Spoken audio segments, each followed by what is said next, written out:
नमस्कार, आदाब, बहुत-बहुत स्वागत है आप सभी का। आप देख रहे हैं खास कार्यक्रम नज़र और नज़रिया। मैं हूं आपके साथ बुशरा खानम फहाद।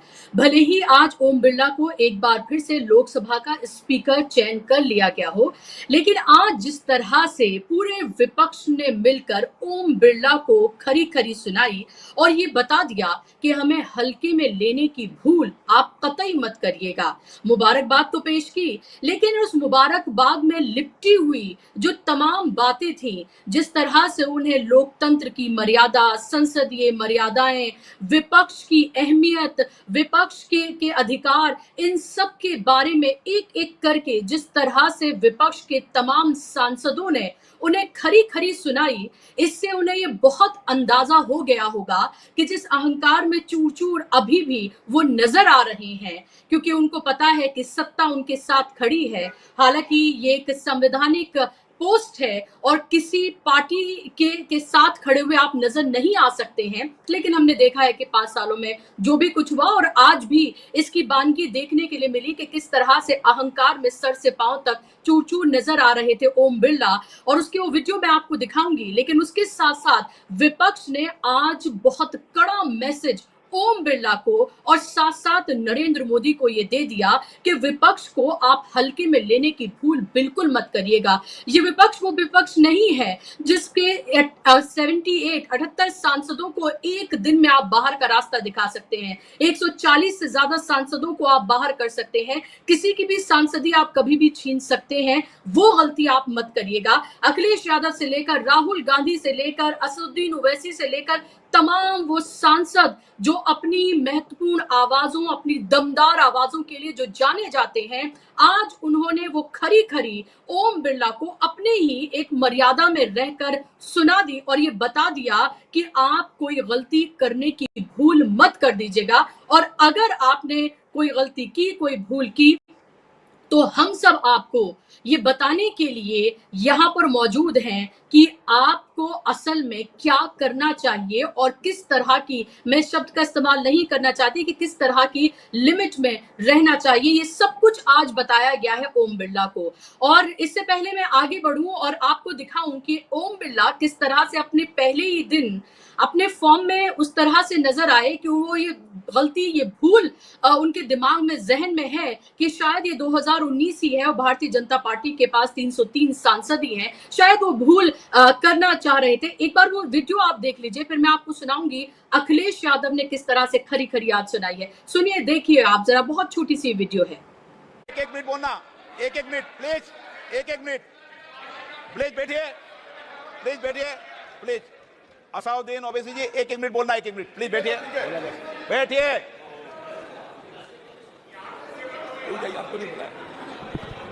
माननीय सदस्यगण, जब स्पीकर सीट से खड़ा हो जाता है तो मैं माननीय सदस्यों को अवगत कराना चाहता हूं, वो बैठ जाया करें।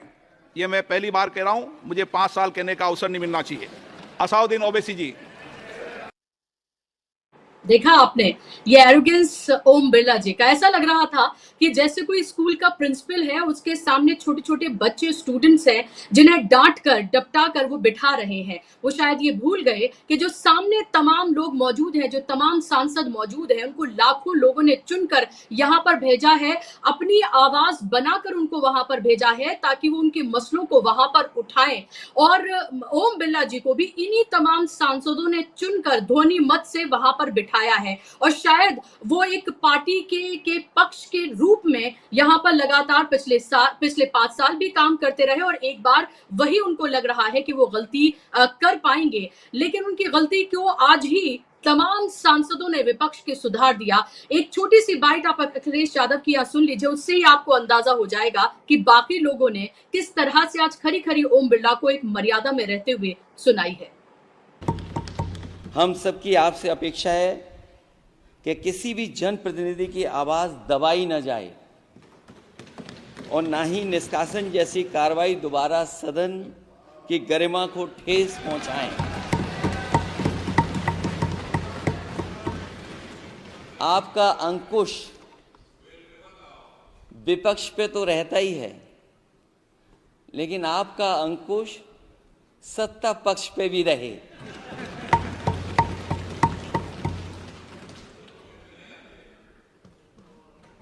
अध्यक्ष महोदय, आपके इशारे पर सदन चले, इसका उल्टा न हो।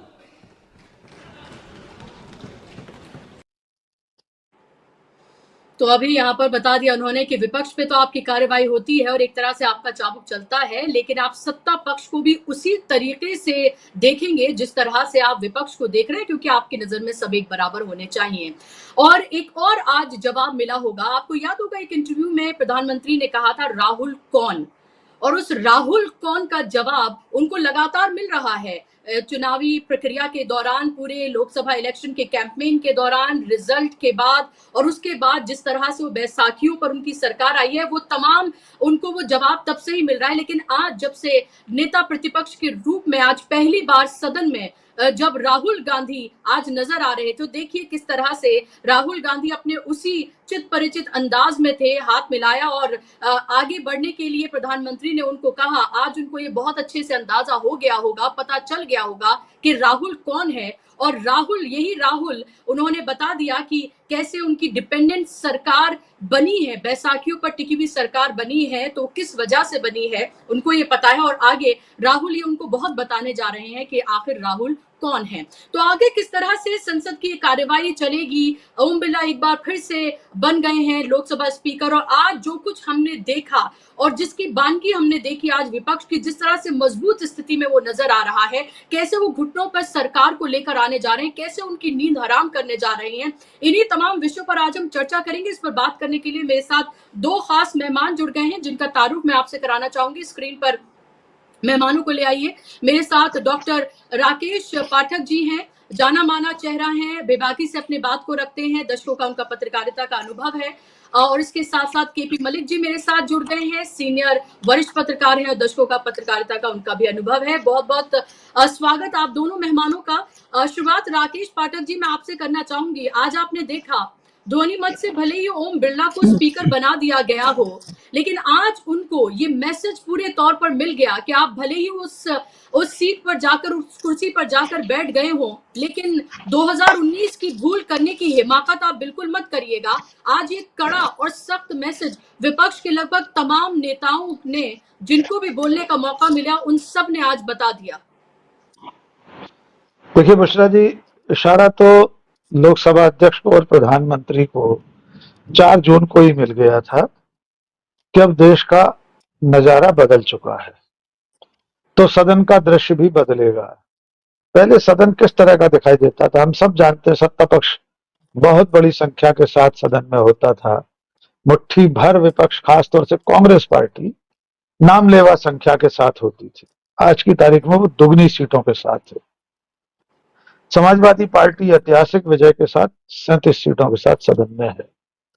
बाकी सब सहयोगी दल भी बहुत अच्छी तादाद में आए हैं। जो परेशानी नरेंद्र मोदी के सामने आने वाली है, और स्पीकर के सामने खास तौर से, वो प्रधानमंत्री को आज की विपक्ष के तेवरों से समझ लेना चाहिए। इशारों में लगभग सभी विपक्षी सांसदों ने स्पीकर को यह बता दिया है कि अब पहले की तरह सदन नहीं चलेगा। देखिए, अखिलेश यादव ने एक वाक्य बोला, उसका अगला वाक्य न बोलकर यह कहा कि इसका उल्टा न हो। यानी उन्होंने कहा कि सदन आपके इशारे पर चलना चाहिए। इससे आगे भी ये कहना चाहते थे आप किसी के इशारे पर मत चलना, यानी सत्ता के इशारे पर। लेकिन स्पीकर साहब सत्ता के इशारे पर चलेंगे, ये इस बात से स्पष्ट है। आपने जो एक दो दृश्य दिखाए, वे जिस तरह की भाषा में, जिस तरह की बॉडी लैंग्वेज के साथ विपक्ष के नेताओं को डपट रहे थे, वो ऐसा लगता था जैसे वे हेडमास्टर हैं और सामने कोई उद्दंड बच्चे शोर मचा रहे हैं। ये तरीका अब चलेगा नहीं। आज तो चूंकि सिर्फ परिचय का सत्र था, स्पीकर का चुनाव था, लेकिन कल से जब नियमित सदन बैठेगा, जब सामान्य कामकाज शुरू होगा, कभी उपराष्ट्रपति का भाषण होगा, फिर राष्ट्रपति का भाषण होगा, विपक्ष को बोलने का पूरा अवसर देना पड़ेगा स्पीकर को। तो इन सब कारणों से न केवल सत्ता पक्ष में बैठे लोग, बल्कि स्वयं लोकसभा अध्यक्ष भी आने वाले हर दिन बेचैन रहने वाले हैं। लेकिन एक दो चीजें और, ये तो उनके तेवरों की बात हो गई। जिस तरह से उन्होंने बर्ताव किया सबने देख लिया। उन्हें उतनी ही सुनने को भी मिल गई आज के दिन। पहले ही दिन इतना सुना दिया लोगों ने।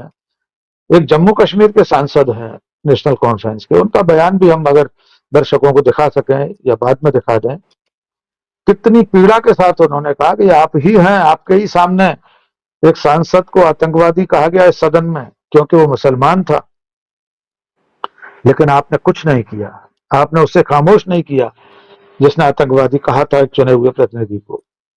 ऐसे अनेक लोगों ने, पप्पू यादव हों, अखिलेश यादव हों, बहुत से लोगों ने आज पहले दिन ही ओम बिरला को बता दिया है कि अब पहले जैसे आपके तेवर नहीं चलेंगे। लेकिन जो ज्यादा महत्वपूर्ण बात है वो है आपातकाल पर निंदा प्रस्ताव पारित कराना। ये इतनी हास्यास्पद बात है। ओम बिरला या तो इतिहास नहीं पढ़े हैं या सत्ता में बैठे लोग भूल गए हैं कि जिस वक्त इमरजेंसी लगी थी तो राष्ट्रीय स्वयंसेवक संघ, जो इनका पितृ संगठन है, उसके तत्कालीन सरसंघ चालक बाला साहब देवरस, उन्होंने आपातकाल का समर्थन किया था। संघ के तमाम पदाधिकारियों ने आपातकाल का समर्थन किया था। चिट्ठियां लिखी हैं बाला साहब देवरस जी ने, अटल बिहारी वाजपेयी ने चिट्ठियां लिखी हैं श्रीमती गांधी को, इंदिरा गांधी को। और आपातकाल एक संवैधानिक प्रावधान के अंतर्गत लगाया गया था। आपातकाल की जो परिस्थितियां थी वो आज अभी विस्तार से व्याख्या करने का अवसर नहीं है, लेकिन जी ये बताता है कि भारतीय जनता पार्टी सरकार और लोकसभा अध्यक्ष के पास सिर्फ विपक्ष को अतीत के नाम पर कोसते रहने के सिवा कुछ नहीं है। वे 50 साल पुरानी घटना पर निंदा प्रस्ताव पारित कर रहे हैं, लेकिन जुमा 7 महीने पहले, 6 महीने पहले, अंतिम सत्र में, शायद अंतिम से एक सत्र पहले, रमेश बिधूड़ी ने एक सांसद को, दानिश अली को आतंकवादी कहा था और भी बहुत बुरे शब्द कहे थे जिन्हें हमें उच्चारित नहीं कर सकते। वो भूल गए। 50 साल पुरानी घटना याद है, वर्तमान अघोषित आपातकाल याद नहीं है। और मैं तो, मलिक साहब मुझसे बहुत वरिष्ठ हैं, उन्होंने संसद बहुत साल कवर की है। मलिक साहब, मैं बुशरा जी के माध्यम से आपसे एक सवाल पूछना चाहता हूं। आपातकाल पर अटल बिहारी वाजपेयी की सरकार में कोई निंदा प्रस्ताव पारित हुआ था, या इंदिरा गांधी के हारने के बाद जनता पार्टी के कार्यकाल में कोई निंदा प्रस्ताव पारित हुआ था? इतनी गैर कांग्रेसी सरकारें बन चुकी हैं 77 के बाद, किसी सरकार ने आपातकाल को लेकर निंदा प्रस्ताव पारित नहीं किया। तो ये हास्यास्पद है, बचकाना है, मूर्खतापूर्ण है।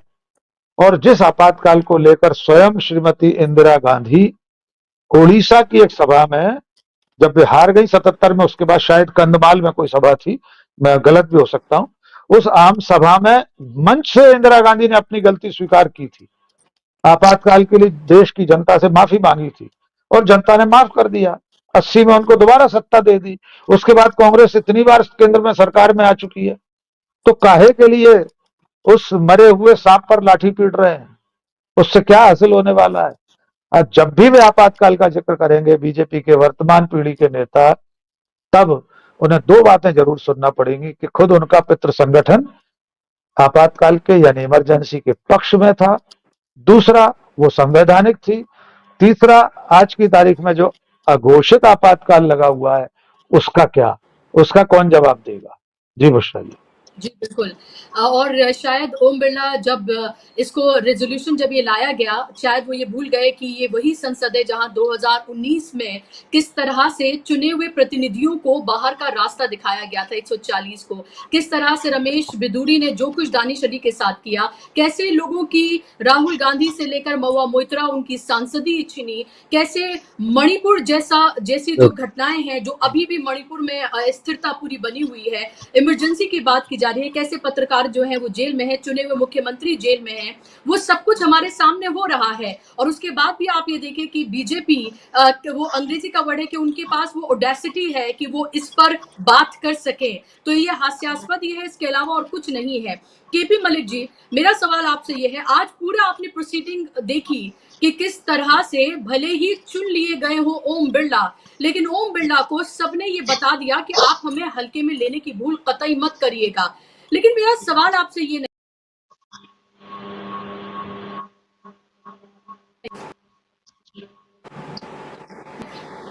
मेरा सवाल आपसे ये नहीं है, मेरा सवाल आपसे ये है कि आखिर बैसाखियों पर टिकी हुई ये सरकार है नरेंद्र मोदी की, 2 बैसाखियां हैं, लेकिन ना मंत्रिमंडल में उनका पास रखा जाता है। लगातार हम ये सुनते रहे कि टीडीपी का ये कहना है कि भाई एनडीए का ही होना चाहिए लोकसभा स्पीकर, वो बात भी उनकी नहीं मानी गई है। आखिर क्या मैसेज देने की कोशिश है नरेंद्र मोदी की ये सब कुछ करके? क्या ये दिखाने की कोशिश है कि देखिए हम भले ही बैसाखियों पर टिके हुए हैं लेकिन हमें हल्के में मत लेना? लेकिन पूरी बॉडी लैंग्वेज तो ये दिखा रही है उनकी कि वो कितने कमजोर हो चुके हैं। ना तो एक अकेला सब पर भारी है, ना 56 इंच की छाती है और ना ही अपने दम पर ये बनी हुई सरकार है। लेकिन आखिर जो घटक दल है वो इतने खामोश क्यों हैं? जी, अगर आप देखें, आपने प्रधानमंत्री नरेंद्र मोदी की बात की है, सरकार की बात की है, स्पीकर ओम बिरला की बात की है। इसको हिंदी में और लोकल भाषा में इसको बंदर भभकी कहा जाता है कि अभी भी कहीं न कहीं ये बंदर भभकी देने की कोशिश कर रहे हैं, लेकिन सामने वाला समझ चुका है कि ये सिर्फ बंदर भभकी दे रहे हैं, बचा कुछ नहीं है। प्रधानमंत्री ने, अगर आप परसों की बात करें, 24 तारीख को जब सदन शुरू हुआ था तो प्रधानमंत्री जी आए और वो मीडिया से मुखातिब हुए, तो वहां भी उन्होंने कहा था कि सबसे पहले ये कहा कि हम सबको साथ लेकर चलना चाहते हैं। फिर उन्होंने धीरे धीरे ये कह दिया कि भाई विपक्ष को भी चाहिए कि वो नखरे और नाटक ना करे। तो आप देखिए तुरंत आप बदल भी गए। फिर तीसरा आपने वहां भी इमरजेंसी का जिक्र किया था। तो आप क्या जताना चाहते हैं, क्या बताना चाहते हैं? आप खुद ही कॉन्फिडेंस में नहीं है इस चीज को लेकर। तीसरी जो घटना आज हमने देखी है कि जिस प्रकार से स्पीकर ने तमाम जरूरी मुद्दों को छोड़ के और इमरजेंसी की बात की है, उस पर निंदा प्रस्ताव पास किया है जो 50 साल पहले हो चुका, और बड़े विस्तृत रूप से अभी राकेश जी ने भी कहा कि उसकी, देखिए, अगर कांग्रेस ने इमरजेंसी लगाई थी, बाकायदा घोषित लगाई थी और उस टाइम के तरीके से लगाई थी, तो पहली बात तो उसकी सजा यह मिली कि उनकी पार्टी को भयंकर रूप से हार का सामना देखना पड़ा। वो सजा उन्होंने भुगती पहली। तो दूसरी सजा उन्होंने ये मिली कि उन्होंने माफी मांगी, सार्वजनिक तौर पर इंदिरा गांधी को भी माफी मांगनी पड़ी, और आज तक भी उनके कई नेता हाउस और हाउस के बाहर भी माफी मांग चुके हैं। तो वो तो हो चुका जो होना, आपको सजा भी मिल गई और आपको माफी भी मिल गई। आज सदन में इस तरह का प्रस्ताव लाना, उसका कोई औचित्य मुझे नजर नहीं आता। हाँ, बहुत अच्छा होता अगर आप बात करते देश के 24 लाख युवाओं का भविष्य जो अंधकार में है, जो खतरे से लटका हुआ है, उस पर जो धड़ाधड़ सीबीआई छापे मार रही है, उस पर खड़े होके प्रधानमंत्री कुछ कहते, शिक्षा मंत्री कुछ कहते, स्पीकर कुछ प्रस्ताव पास करते, तो बहुत अच्छा होता। और यही विपक्ष के तमाम जो एग्रेसिव लोग थे, ये उसमें सहमति देते और ये कहते कि इस मुद्दे पर हम आपके साथ हैं, क्योंकि आज हमारे 24 लाख युवा जो आने वाले टाइम पे डॉक्टर बनेंगे, जो लोगों का इलाज करेंगे, जो हमारे मेडिकल के मामले को आगे बढ़ाएंगे, उनके भविष्य पे खतरा बना हुआ है, उस पर किसी की चिंता नहीं। दूसरी तरफ अगर आप देखें नीट के अलावा, कि देखिए कितनी जल्दी पड़ी हुई है। कल शाम को ही सीबीआई पहुंच गई है तिहाड़ जेल में उनका स्टेटमेंट लेने के लिए केजरीवाल का, और आज उनको अदालत में पेश किया गया। क्यों इतनी जल्दी आपको पड़ी हुई है? क्या आपको डर लग रहा है कि सुप्रीम कोर्ट कहीं इनको बेल ना दे दे? तो ये इस तरह की जो चीजें चल रही हैं, इस तरह की तो सरकार जो इस तरह की चीजें कर रही है, तो कहीं ना कहीं सरकार का डर दिखाई दे रहा है और सरकार उससे बचने के लिए सिर्फ एक बंदर भभकी दे रही है, मुझे ऐसा लगता है।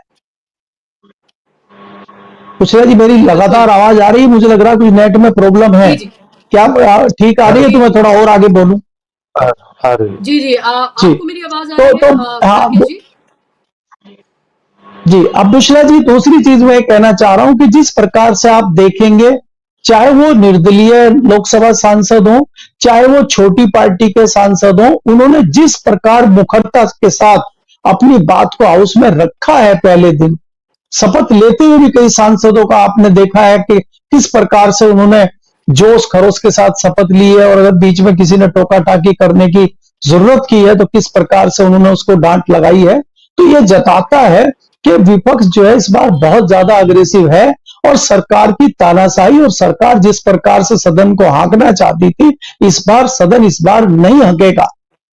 सदन को अपने तरीके से चलाना पड़ेगा। ये जिस बार चाबुक से हाँकना चाह रहे हैं सदन को, इस बार सदन इस बार ऐसे चलने वाला नहीं है। और विपक्ष बहुत मुखर है, उसका आपने एक झलकी देखी भी है कल सदन। जी जी बिल्कुल। और ये मैसेज बहुत सख्त तरीके से आज दे दिया गया है। डॉक्टर राकेश पाठक जी, आपको याद होगा पूछा था प्रधानमंत्री ने एक इंटरव्यू में राहुल कौन, तो आज और लगातार उनको ये जवाब तो मिल ही रहा है कि राहुल आखिर कौन है। लेकिन आज पहली बार वो नेता प्रतिपक्ष के रूप में आज सदन में नजर आए और उनकी पूरी बॉडी लैंग्वेज, उनका पूरा हाव भाव हमने देखा। और आज उनको और ज्यादा अच्छे से पता चल गया होगा प्रधानमंत्री को कि राहुल कौन है। आपसे मेरा सवाल है कि राहुल गांधी के नेता प्रतिपक्ष बनने के बाद हाउस में क्या कुछ बदलने जा रहा है विपक्ष के लिए और खुद राहुल गांधी और कांग्रेस के लिए? देखिए, प्रधानमंत्री ने जिस दिन ये कहा था राहुल कौन या कौन राहुल, उसी दौरान, चुनाव के दौरान, वे ये भी कह रहे थे कि शहजादे की उम्र से कम सीटें आएंगी कांग्रेस पार्टी। और भी उनके कई सारे बयान ऐसे थे जिसमें न केवल कांग्रेस पार्टी बल्कि खुद व्यक्तिगत रूप से राहुल गांधी को लेकर अपमान का भाव था। ये कुदरत का इंसाफ है, प्राकृतिक न्याय है कि उन्हीं नरेंद्र मोदी को आज नेता प्रतिपक्ष के रूप में न केवल राहुल गांधी से हाथ मिलाना पड़ रहा है, बल्कि वे साथ हम कदम होकर मंच तक जाते हैं लोकसभा अध्यक्ष को कार्यभार ग्रहण कराने के लिए। राहुल गांधी कौन, इसका जवाब तो उस वक्त भी लोगों ने दे दिया था कि राहुल गांधी वो जो विपक्ष का एक नेता है जिसने 10,000 किलोमीटर की 2 यात्राएं की हैं, जो अपनी पार्टी को जीवित करने के लिए, पुनर्जीवन देने के लिए सड़कों पर उतरा हुआ है। राहुल गांधी वो जो देश के लोगों के सवाल उठाता है। राहुल गांधी वो जो जिस चीज के बारे में आगाह करता है आने वाले दिनों में उसकी आशंका सही साबित होती है। कोरोना काल से लेकर अब तक बुशरा जी, मलिक साहब, मैं कई बार हास्य प्रयास में सोशल मीडिया पर लिखता भी हूं कि राहुल गांधी की भविष्यवाणियां अगर इसी तरह सही साबित होती रहीं तो वे ज्योतिषियों और भविष्य वक्ताओं की दुकान का शटर गिरवा देंगे। आप याद करके देखिए, 31 दिसंबर 2019 को राहुल गांधी ने कोरोना की आमद को लेकर एक ट्वीट किया था। बहुत मखौल उड़ाया गया था उस वक्त। मटर छीलने वाले तत्कालीन स्वास्थ्य मंत्री डॉक्टर हर्षवर्धन ने कहा था इस नाम की कोई बीमारी भारत में नहीं आ रही। उन्होंने ट्विटर पर राहुल गांधी को यह तक कहा था कि वे देश के लोगों को ब्लैकमेल कर रहे हैं, डरा रहे हैं, भयभीत कर रहे हैं।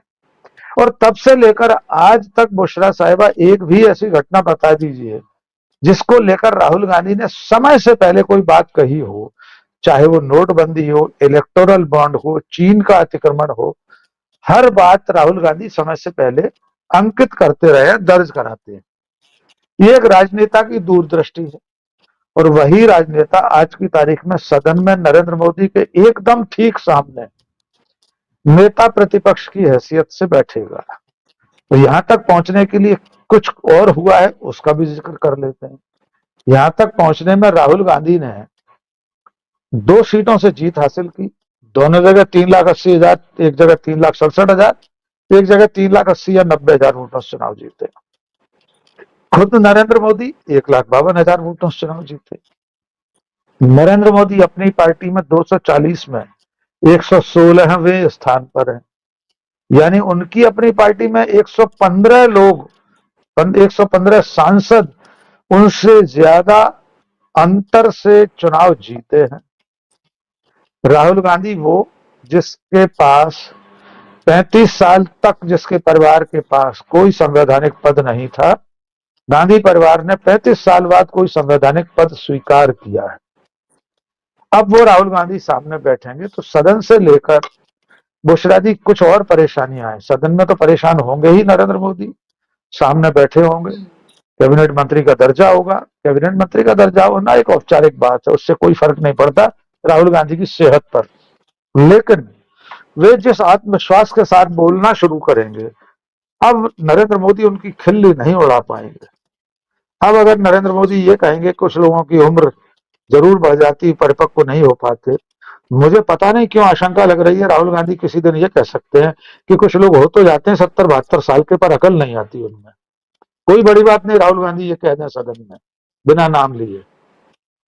दूसरी बात, सदन से अलग देखिए, ईडी और सीबीआई के चीफ का मसला हो, leader of opposition selection committee में बैठेगा, प्रधानमंत्री रहेंगे, नेता प्रतिपक्ष रहेगा, एक सदस्य और होगा जो भी या तो प्रधानमंत्री द्वारा नामित या जो भी उसकी पात्रता है, मुझे पूरी तरह स्मरण नहीं आ रहा।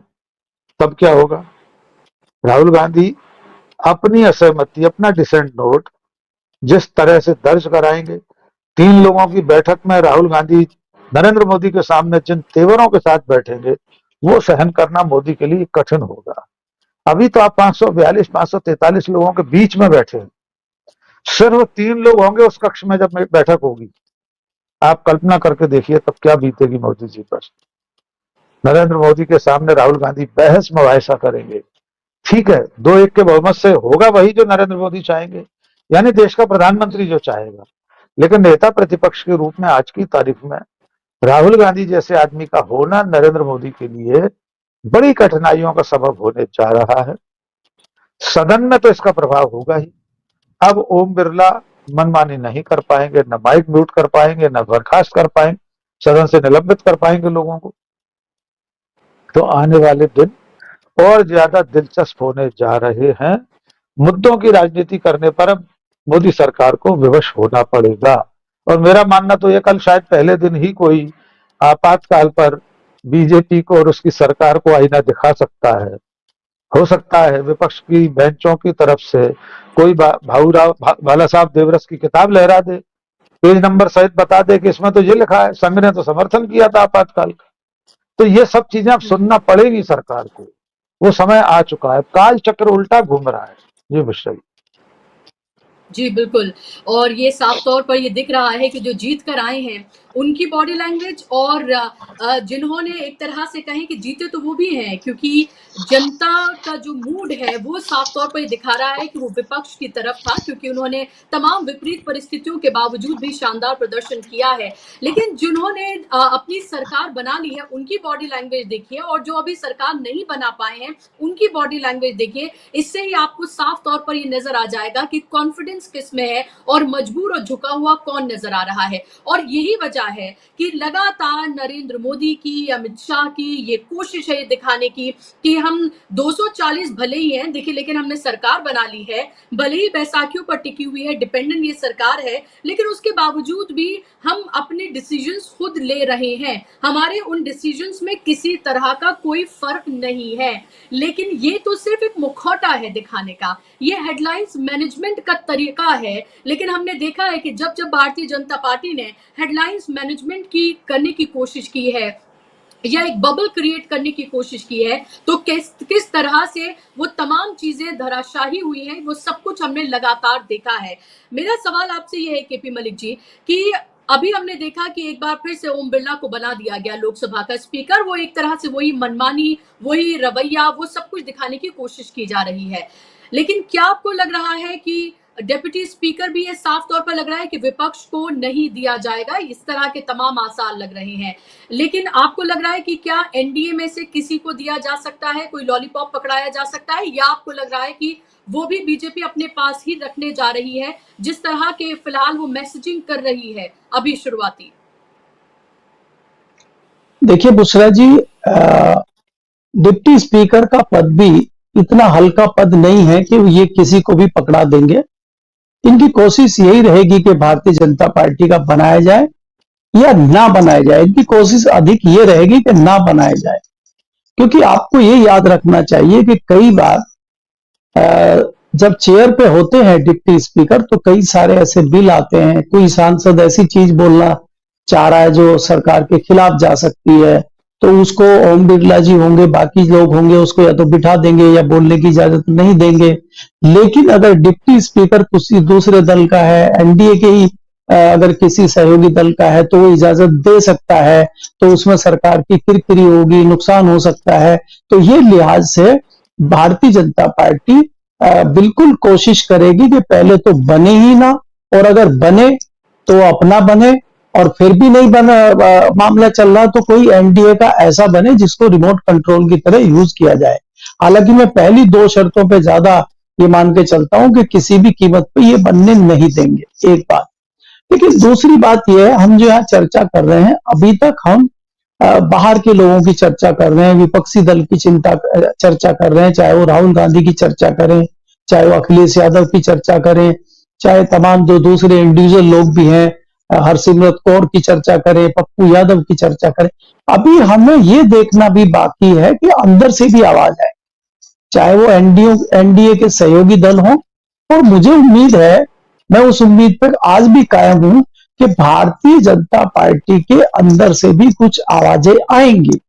आप अगले हफ्ते देखेंगे भारतीय जनता पार्टी के संसदीय दल की बैठकें हर मंगलवार को होती हैं, तो इस बार तो हुई नहीं है।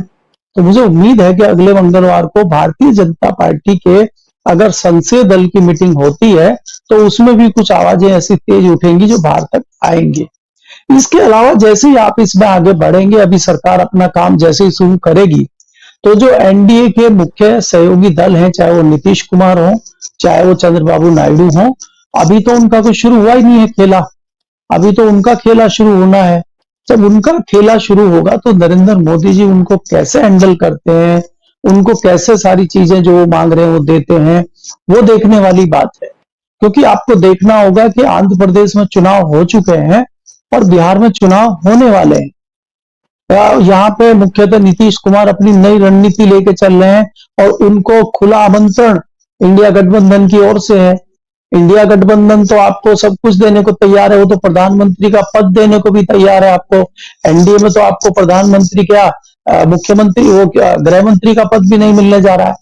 तो आप ये देखिए कि देश भी सोच सकता है, इंडिया गठबंधन भी सोच सकता है, नीतीश कुमार भी सोच सकता है, उनकी पार्टी भी सोच सकती है, उनके कार्यकर्ता, उनके सलाहकार भी सोच सकते हैं कि देश को अगर एक पिछड़े समाज का और एक अलग तरह का अगर प्रधानमंत्री मिलता है, इतने दिनों के बाद अगर एक मौका आया है पिछड़े समाज के और बिल्कुल साधारण समाज के व्यक्ति का प्रधानमंत्री बनेगा, तो नीतीश कुमार क्यों नहीं चाहेंगे, और उनके सहयोगी और उनके समर्थक क्यों नहीं चाहेंगे नीतीश कुमार प्रधानमंत्री बने। अगर ऐसी स्थिति आ जाती है तो इंडिया गठबंधन भी पीछे नहीं रहेगा इसमें। तो ऐसे टाइम पे जो एनडीए है वो धराशायी हो सकती है, मोदी की सरकार धराशायी हो सकती है, क्योंकि दोनों बैसाखी बहुत कमजोर हैं, दोनों बैसाखियों में दीमक लगी हुई है। वो लकड़ी इतनी मजबूत नहीं रही है बैसाखियों की कि वो इतना बोझा उठा सके, और बोझा अगर उठाती भी और कुछ दिन चलती भी तो इनकी परिणति बदली नहीं है, इनमें कोई बदलाव दिखाई नहीं दे रहा है। आप डे वन से देखिए, चाहे इनका मंत्री बनाने की बात हो, चाहे प्रधानमंत्री बनाने की बात हो, चाहे गृह मंत्री बनाने की बात हो, चाहे वित्त मंत्री बनाने की बात हो, चाहे रेल मंत्री बनाने की बात हो, आपको कहीं भी आज तक कोई बदलाव दिखाई नहीं दे रहा है।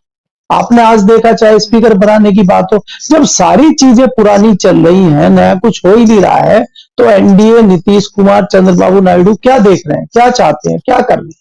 तो अब उनका नंबर शुरू होगा ना कल के बाद, तो उनकी डिमांडें शुरू होंगी। तो क्या उनकी डिमांड किस प्रकार से पूरी अगर करते हैं, अगर बहुत बड़ा पैकेज आंध्र प्रदेश को देते हैं या बिहार को देते हैं, तो वो हमारे और आपके पैसे को देते हैं।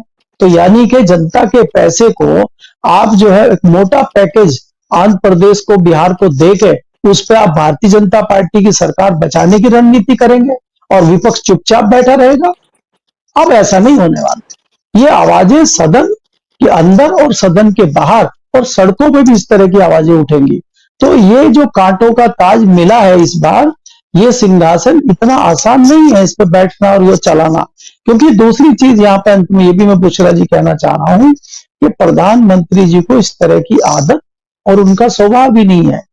जैसा कि अभी राकेश जी ने कहा कि बहुत सारी ऐसी अपॉइंटमेंट्स होती हैं जिसमें 3 लोग बैठ के करते हैं, उसमें प्रधानमंत्री होंगे, जो विपक्षी दल के नेता होते हैं वो होंगे, एक कई बार चीफ जस्टिस होते हैं, एक जगह कहीं राष्ट्रपति होते हैं, एक जगह कहीं इनके भारतीय जनता पार्टी के दूसरे कोई लोग होते हैं। तो 3 लोगों में जब सहमति बनेगी तो जाहिर सी बात है कि 2 सहमतियां मिल जाएंगी और राहुल गांधी उससे असहमत होंगे। तो ऐसे में क्या होगा उस कमरे में, और वो कमरे की आवाज तो बाहर आएगी आएगी, क्योंकि राहुल गांधी की बात जब नहीं चलेगी तो बाहर आके मीडिया में वो बोलेंगे, फिर हम और आप यहाँ पे चर्चा करेंगे, वो जनता तक आवाज पहुंचेगी तो उसका भी रिएक्शन कहीं होगा। तो ये पुराने वाला ढर्रा अब चलने वाला नहीं है। बहुत सारी नई तस्वीरें आपको दिखाई देंगी, नए चलचित्र आपको दिखाई देंगे, नया परिदृश्य आपको दिखाई देगा, हाउस में भी, हाउस के बाहर भी। और ये इस बार अपनी जो हनक और धमक थी, जो चाबुक से सरकार चलाने वाली बात थी या विपक्ष को हाँकने वाली बात थी, वो इस बार बिल्कुल नहीं चलेगी, ये मैं कह सकता हूं। जी जी, बिल्कुल। और ये साफ तौर पर लग रहा है। लेकिन डॉक्टर राकेश पाठक जी, फिर लोगों के ज़हन में एक ये सवाल आ सकता है, ख़ास तौर पर वो लोग जिन्होंने सत्ता परिवर्तन के लिए वोट किया, या फिर वो चाहते थे कि इंडिया गठबंधन की सरकार बने, या फिर वो नरेंद्र मोदी को शायद प्रधानमंत्री बनते नहीं देखना चाहते थे एक बार फिर से। वो तमाम लोग जो लगातार सताए गए, या फिर जो महँगाई और तमाम तरह के जो मुद्दे हैं, उनसे परेशान हैं। उनको लगातार एक उम्मीद थी कि जो बैसाखियों पर ये टिकी हुई जो ये सरकार है, उसमें कम से कम जो 2 बैसाखियाँ हैं, उनको वो शायद अपना किसी तरह का कोई जो विरोध है, वो दिखाती हुई नज़र आएँगी अगर उनकी बातों को नहीं माना जाता है। लेकिन मंत्रिमंडल में उनको कुछ नहीं मिला। तमाम हमने देखा, चाहे शिंदे ग्रुप की शिवसेना की बात करें, जेडीयू की बात करें, टीडीपी की बात करें, अभी उनका स्पीकर तक भी नहीं बनाया गया है। यहाँ पर भी नरेंद्र मोदी की एक तरह की मनमानी साफ तौर पर देखी जा रही है। सवाल ये उठ रहा है कि आखिर ये दल इतने मजबूर क्यों नजर आ रहे हैं, या फिर वो एक सही वक्त का इंतजार कर रहे हैं? क्या हमें आने वाले जो असेंबली इलेक्शन हैं, उनके रिजल्ट तक का इंतजार करना होगा, उसके बाद कोई बड़ा खेल हो सकता है? क्योंकि लगातार ये आशंकाएं तो जताई जा रही है कि ये सरकार अपना कार्यकाल पूरा नहीं कर पाएगी, क्योंकि नरेंद्र मोदी के चरित्र में ही नहीं है कि वो झुककर, दबकर, या फिर सबको साथ लेकर वो काम कर सके, सरकार चला सके। और लगातार जिस तरह की मनमानियां उनकी नजर आ रही हैं, उससे तो साफ तौर पर दिख रहा है कि वो अभी भी उसी अहंकार में है, और वो कोलिशन के जो भी मानदंड होते हैं, उन पर बिल्कुल भी ना तो खरा उतर रहे हैं, ना उनको मानते हुए नजर आ रहे हैं। सहयोगी दलों के रुख पर बात करें उससे पहले जो मलिक साहब ने डिप्टी स्पीकर की बात कही थी लोकसभा में, जी जो उपाध्यक्ष होता है उसकी, एक दो बातें उसमें और जोड़ लेते हैं। बिल्कुल सारी बातें सही कही मलिक साहब ने। सत्ताधारी दल को डर ये है कि अगर विपक्ष को ये आसंदी दे दी, उपाध्यक्ष का पद दे दिया, तो कई ऐसे अवसर आते हैं जब लोकसभा अध्यक्ष किसी कारण से, अस्वस्थता के कारण या कोई अन्य कारण हो, जैसे विदेशी मेहमान आते हैं, वहां जाना होता है लोकसभा अध्यक्ष को, उस स्थिति में अगर डिप्टी स्पीकर आसंदी पर बैठा है तो वो जो भी निर्णय लेता है, उसके निर्णयों को स्पीकर के द्वारा लिए गए निर्णयों के बराबर ही पात्रता होती है। उसने अगर कोई फैसला किया है आसंदी पर बैठकर, तो स्पीकर शाम को आकर या अगले दिन आकर उसे डिसऑन नहीं कर सकता। वो ये कहकर खारिज नहीं कर सकता ये उपाध्यक्ष का फैसला था और अब मैं पूर्णकालिक पूर्ण अध्यक्ष हूं, इसलिए मैं उसे खारिज करता हूं। मान लीजिए किसी विधेयक या किसी अवसर पर, किसी भी विषय पर मत विभाजन का मौका आ जाए और डिप्टी स्पीकर मत विभाजन की अनुमति दे दे, अनायास उस स्थिति में सत्ता पक्ष के लोगों की संख्या कम हो सदन में, तो क्या होगा? सरकार तो विश्वास मत खो देगी, उसका तो बहुमत ही खारिज हो जाएगा। इसलिए बीजेपी यानी नरेंद्र मोदी नहीं चाहते कि डिप्टी स्पीकर का पद विपक्ष को दिया जाए। आज मैं सुबह देख रहा था, एक चैनल पर बहस चल रही थी, गैर भाजपा शासित राज्यों में तो बताया जा रहा था कि सत्ताधारी पार्टी ने उपाध्यक्ष का यानी विधानसभा के उपाध्यक्ष का पद अपने पास रखा है, लेकिन मुझे हैरानी हुई कि उस चैनल पर किसी ने यह नहीं बताया कि भाजपा शासित जो राज्य हैं उनमें भी तो कई जगह बीजेपी ने अपने पास दोनों पद रखे हुए हैं। कुछ राज्य तो ऐसे जहां उपाध्यक्ष का पद ही नहीं है, पिछली लोकसभा में ही उपाध्यक्ष नहीं था कोई। तो इसलिए एक तो उपाध्यक्ष के मसले पर चिंता यह है सरकार को। बिल्कुल मलिक साहब ने ठीक कहा, विपक्ष को तो दे ही नहीं सकते, अपने किसी सहयोगी को देने में भी उन्हें यह डर लग रहा है कि वो भी किसी मौके पर किसी ऐसे व्यक्ति को भाषण देने या किसी ऐसे विषय में भाषण देने की अनुमति न दे दे जिससे सरकार को असुविधा हो। अब मूल सवाल आपका जो है कि जिन दो बड़े सहयोगी दलों के भरोसे ये सरकार चल रही है, वे इतने दबे हुए क्यों हैं? वे इस वक्त इतना नब कर क्यों चल रहे हैं? मुझे ऐसा लगता है वे सही मौके की तलाश में है, और मौका कब आएगा वो भी समझ लीजिए। ये पद वद का मामला तो बहुत छोटा है, था बहुत बड़ा, लेकिन अब चूंकि मिल चुके हैं मंत्रिमंडल में जिसको जो मिलना था। इन सहयोगी दलों को न गृह मंत्रालय ने मिला न रक्षा न विदेश। तो कुल मिलाकर अब जो टकराव आने वाले कल में होने वाला है वो होने वाला है नीतिगत विषयों पर। जैसे तेलुगु देशम पार्टी अपने घोषणा पत्र में मुसलमानों के हित में कई चीजें शामिल करती है, आंध्र प्रदेश में 4% आरक्षण की बात करती है, बीजेपी उससे सहमत हो ही नहीं सकती। नीतीश कुमार की जेडीयू जातिगत जनगणना की बात करती है। नीतीश कुमार तो वो व्यक्ति है ना जिनके मुख्यमंत्री रहते हुए बिहार में इस देश के इतिहास में पहली बार किसी राज्य ने जातिवार जातिगत जनगणना के आंकड़े पेश किए थे, सार्वजनिक किए गए थे। ये मुद्दे होंगे। अग्निवीर योजना के मुद्दे पर दोनों पार्टियां, खासतौर से बिहार से चूंकि सेना में बहुत लोग जाते हैं, नीतीश कुमार की पार्टी उस पर बात करेगी। समान नागरिक संहिता के मुद्दे पर उसकी असहमति होगी। तो ऐसे कई अवसर बुशरा जी अभी और आने वाले हैं जिनमें टकराव होना अवश्यंभावी है। अब तक मामला था लोकसभा अध्यक्ष का, मंत्रिमंडल में विभागों का, मंत्री पद का, वो तो समाप्त हो चुका है। लेकिन जैसे ही बीजेपी सरकार में शामिल कोई व्यक्ति नफरत वाली कोई बात करेगा, गोली मारो सालों को जैसे नारे लगाएगा कोई मंत्री, तो फिर तेलुगु देशम पार्टी के लिए बर्दाश्त करना मुश्किल होगा। ऐसे ही कई अवसर जेडीयू के सामने आएंगे। तो मेरा ऐसा मानना है सरकार की अस्थिरता तब शुरू होगी जब इन सैद्धांतिक मसलों पर दोनों पार्टियां खुद को घुटन में महसूस करेंगी। उन्हें लगेगा कि हम जैसी राजनीति अपने राज्यों में करते हैं, यहाँ केंद्र में तो इसके उलट है पूरा सब कुछ। तेलुगु देशम और जेडीयू तो खुद को सेक्युलर पार्टियां कहते हैं, और बीजेपी तो सेक्युलर होना यानी एक अपशब्द मानती है। खुद प्रधानमंत्री सेक्युलर होने को, धर्मनिरपेक्षता को एक अपशब्द जैसा मानते हैं। तो आने वाले दिनों में इन मुद्दों पर भी तो बहस मुबाहिसा होगा, मत भिन्नता होगी, असहमति होगी। तब उनके तेवरों को देखना जरूरी होगा, जो कि कल से सदन शुरू होने के बाद दिखेगा। और सदन के बाहर भी कई ऐसे अवसर आएंगे जब उन दोनों को अपना स्टैंड क्लियर करना पड़ेगा कि बीजेपी तो ये कहती है, आप बताओ क्या कहते हो। ये मुश्किल। जी, बिल्कुल, ज़ाहिर-सी बात है और इसी का शायद इंतज़ार भी है इंडिया गठबंधन को, क्योंकि वो नहीं चाहते हैं कि वो किसी भी तरीके से अनैतिक दिखें या किसी भी तरीके से 1 मिनट के लिए भी वो बीजेपी जैसे दिखें।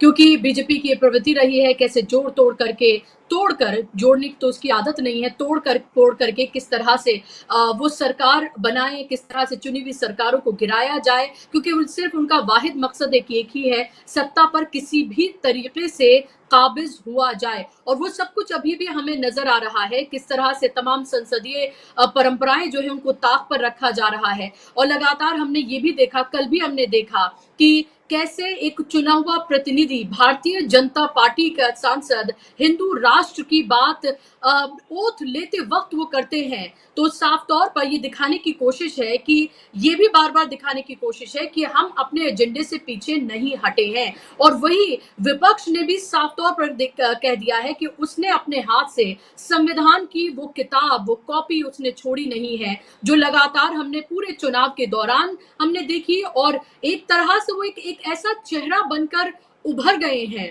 कि संविधान के, लोकतंत्र के असली रक्षक जो हैं वो इंडिया गठबंधन के ये चेहरे, ये लोग हैं। और लगातार ये एक मैसेजिंग देने की उनकी कोशिश कामयाब रही है कि जो सत्ता में बैठे अभी लोग हैं, या सत्ता में जो 2019 में जो थे और अब फिर से हैं, कि वो कैसे संविधान और लोकतंत्र विरोधी हैं। ये मैसेज जन जन तक पहुंचाने में पूरी तरीके से कामयाब ये इंडिया गठबंधन रहा है। और एक बार फिर से वही बताने की लगातार कोशिश वक्त वक्त पर और लगातार वो कर रहा है। लेकिन केपी मलिक जी, कल हमने लगातार जो ओथ सेरेमनी भी देखे, उसमें भी अपने अपने तरीके से सबने मैसेज दिया है। लेकिन एक चुना हुआ प्रतिनिधि किस तरह से संविधान की ओथ लेता है, लेकिन उसके बाद वो हिंदू राष्ट्र जिंदाबाद की वो बात करता है। ये तमाम चीजें जो आप देख रहे हैं, क्या आपको लग रहा है कि ये फिर से वही एक तरह की मैसेजिंग है, वही एक तरह की बात करने की कोशिश है कि आप जो हमारा एजेंडा था हम उस पर कायम है, भले ही हम 240 पर आ गए हों? और क्या आपको नहीं लग रहा कि इससे जो उनके साथ जो घटक दल हैं वो बहुत अनकंफर्टेबल हो जाएंगे? क्योंकि अगर बीजेपी के अलावा जो तमाम घटक दल हैं, ज्यादातर की मैं बात करूंगी, वो उनकी विचारधारा से कहीं से भी मेल नहीं खाते हैं। अभी तो सब कुछ रोजी रोजी लग रहा है एनडीए में, लेकिन लग रहा है कि जल्द ही जो अंदर ही ज्वाला धधक रहा है वो फट सकता है किसी भी वक्त। तो एनडीए के जो सहयोगी दल हैं, जो उनके सदस्य हैं, उनकी आप बात कर रहे हैं। भारतीय जनता पार्टी का अपना एजेंडा जो पहले था वो अभी भी है, वो उनके कार्यकलाप से जाहिर भी हो रहा है। लेकिन आपको ये समझना चाहिए कि वो एनडीए के लोग हों, चाहे कई लोग भारतीय जनता पार्टी में जो ज्वाइन कर लिए हों, अंदर बैठे हों, चाहे वो लोग भी हों जो भारतीय जनता पार्टी की विचारधारा से कभी सहमत नहीं है, वो भी अंदर बैठे हैं, वो सिर्फ इंतजार कर रहे हैं। आपको ये देखना होगा कि कहीं ना कहीं उनके अंदर डर ईडी, सीबीआई और दूसरे तोतों का है, वो ये ऐसा नहीं है। आपको ये देखना चाहिए कि यही अति उत्साह वाले लोग जिन्होंने कहा था कि अब की बार 400 पार और संविधान में बदल देंगे, उसका क्या हुआ? तो यही लोग हैं जो भारतीय जनता पार्टी का अच्छा काम करेंगे और विपक्ष को मुद्दा देंगे। जब वो हिंदू राष्ट्र की बात सदन के अंदर खड़े होकर करेंगे तो तभी तो उसका जवाब पप्पू यादव देंगे, तभी तो उसका जवाब चंद्रशेखर आजाद देंगे, तभी तो उसका जवाब जो है हरसिमरत कौर देंगी। उसमें जरूरत नहीं पड़ेगी आपको कांग्रेस की या अखिलेश यादव की, बाकी लोग ही दे देंगे, एक एक पार्टी वाले। बाकी रही सही कसर ओवैसी जो हैदराबाद वाले हैं वो दे देंगे, जो कश्मीर से लोग आए हैं वो दे देंगे। तो आप इस बार जो है पुराने वाली जो चीजें आपको दिख रही हैं, मैंने पहले ही कहा कि ये नया सदन है, इस सदन की तासीर नहीं है, तो इस तासीर में रहने के आदी नहीं है भारतीय जनता पार्टी के मंत्री और विधायक, वो एमपी और उनके बाकी जो सदस्य हैं, वो इस तासीर के नहीं है। तो ये तासीर में रहने की आदत उनको डालनी पड़ेगी। आप इस तरीके से कह सकते हैं कि अभी सर्दियों के दिन चल रहे थे, अचानक गर्मी आ गई है और गर्मी उनसे झेली नहीं जा रही है और ये तापमान बढ़ेगा। ये तापमान जब 45 डिग्री से ऊपर जाएगा तब वो बिलबिलाएंगे। अभी तो वो हरी हरी घास चर रहे हैं। आपको नहीं भूलना चाहिए कि ये छोटा झटका नहीं है अयोध्या वाला। जिस अयोध्या के चारों तरफ भारतीय जनता पार्टी की राजनीति घूमती थी, पिछले 4 दशकों से भारतीय जनता पार्टी अयोध्या और राम मंदिर के नाम पर राजनीति कर रही थी, वो ऐसे टाइम पर धराशायी हुई है जब आपने एक बहुत बड़ा काम कर दिया है। राम मंदिर बनाने की जो इच्छा लोगों की थी वो आपने पूरी कर दी, और जहां आप सपना देख रहे थे कि अब हमने राम मंदिर बना दिया है, अयोध्या में इतना बड़ा काम कर दिया है, अब देश में हमारी 400 सीट आएंगी और वो उत्तर प्रदेश आपको लाके 33 पे खड़ा कर दे। तो आपको समझना होगा कि देश किस ओर जा रहा है, लोग क्या चाहते हैं, लोग क्या सुनना चाहते हैं, लोग क्या देखना चाहते हैं। और वो जो तस्वीर आज आपको, ऐसा नहीं है कि अयोध्या आपके दिमाग से निकल जाए, भूल जाए। वो जो अयोध्या के सांसद हैं इसीलिए उनको आगे बिठाया गया है ताकि आप उनको देख के याद करते रहे। अयोध्या राम मंदिर, जो आप राम मंदिर के ठेकेदार बने हुए थे, असली ठेकेदार तो ये है जिसको अयोध्या की जनता ने चुन के भेजा है। तो बुशरा जी, तासीर बदल चुकी है और अब भूल जाइए कि वो पुराने वाली चीजें हैं। हाँ, इनके जो मंदबुद्धि लोग हैं वो नहीं भूलेंगे, वो आज भी उसी दमखम से बात करेंगे, भले ही पार्टी का नुकसान हो जाए, भले ही सरकार का नुकसान हो जाए। आप बताइए, चंद ही लोग थे ना भारतीय जनता पार्टी के जो मंच पर खड़े होकर कह रहे थे कि हमें 400 पार इसलिए चाहिए कि संविधान बदलना है। नकार दें भारतीय जनता पार्टी वाले, वो तो वीडियो बनी हुई है, वो तो उन्होंने मंच से भाषण दिए हुए हैं, और उसमें से एक तो किसी तरह से मेरठ वाले आ गए, वो तो उन्होंने तो राम का अभिनय भी किया है, वो तो वास्तव में थोड़े राम तो उनके अंदर भी होंगे। तो बताएं वो हाउस में खड़े होके, अब देखते हैं उनकी स्पीच भी होगी हाउस में, तो उसमें भी उनसे सुनेंगे कि 400 पार की आप बात कर रहे थे, अब अयोध्या में तो राम मंदिर बन गया, मथुरा में कृष्ण मंदिर कब बनवाएंगे आप। तो ये इस तरह की चर्चाएं होंगी और विपक्ष इतनी आसानी से नहीं बुशरा जी छोड़ेगा इस बार जी। जी, बिल्कुल। और वो तो विपक्ष के तेवर तो सत्र शुरू होने से पहले ही जैसे ही रिज़ल्ट आया और तमाम हमने तब से ही हम ये देख रहे हैं कि किस तरह के विपक्ष के तेवर हैं और वो सरकार को घुटनों पे लाने के लिए काफ़ी हैं, ये साफ तौर पर दिख रहा है और इसीलिए जो पूरे बदले हुए मिज़ाज हैं, जो बॉडी लैंग्वेज है, जो हाव-भाव है, वो सब कुछ बता रहा है कि इस बार कितनी मुश्किल में खड़े हुए यहाँ पर नरेंद्र मोदी नज़र आ रहे हैं। पहली बात तो ये कि उनके साथ जुड़ी हुई तमाम उपमाएँ जो लगातार उनकी एक इमेज बनाई गई, वो देखिए कैसे एक इलेक्शन के रिजल्ट ने बिल्कुल तार-तार कर दी है, धराशाही कर दी है, बिखेर दी है। और दूसरी तरफ जिन पर करोड़ों रुपया खर्च किया गया राहुल गांधी को पप्पू बनाने के लिए, उनकी देखिए वो कैसे एक सबसे बड़े हीरो के तौर पर इस पूरे इलेक्शन के उभर कर सामने आए हैं। और यही कहा जा सकता है कि पैसे से हर चीज़ को खरीदा नहीं जा सकता, ये भी एक बहुत बड़ा मैसेज है इसमें। बहुत-बहुत शुक्रिया आप दोनों मेहमानों का कार्यक्रम का हिस्सा बनने के लिए, अपना वक़्त देने के लिए और शुक्रिया आप तमाम दर्शकों का भी इस कार्यक्रम का हिस्सा बनने के लिए। आने वाले दिन तमाम जब तक ये सत्र चलेगा, ये कार्यवाही चलेगी और आने वाले तमाम सत्र नरेंद्र मोदी के लिए किस तरह से मुश्किल भरे, दुश्वारियों भरे होने जा रहे हैं, उनकी तमाम मनमानियों के बावजूद, उनके तमाम कंफर्टेबल अपनी सराउंडिंग्स के बावजूद भी वो आपको आज देखने के लिए मिल गया होगा और उसकी वानगी आपको लगभग हर रोज़ देखने के लिए मिलेगी। आज के कार्यक्रम में बस इतना ही। नमस्कार।